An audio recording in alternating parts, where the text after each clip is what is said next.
Today I'm going to show you how to make my new quilted trucker hat. For today I'm going to be using my Qnique 16X Elite and the Quilter's Creative Touch automation software to quilt out the front panel for my hat.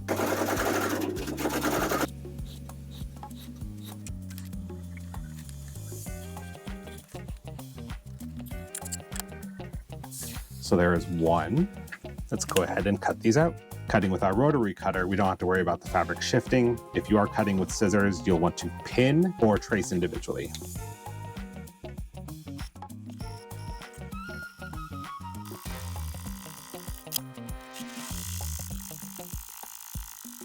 So we need to press this so that it's a nice crisp seam with the seam allowance bulk facing the side.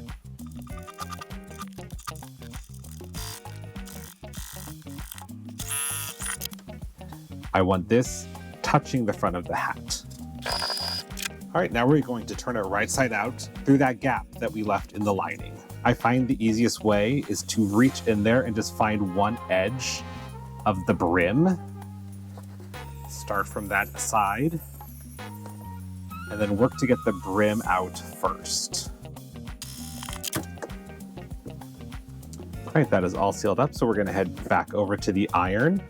If you head over to my website, rosecityoriginals.com, you can pick up a copy of my pattern and use the code FESTIVAL23 for 20% off either the digital or the printed version. That code is good through the end of October.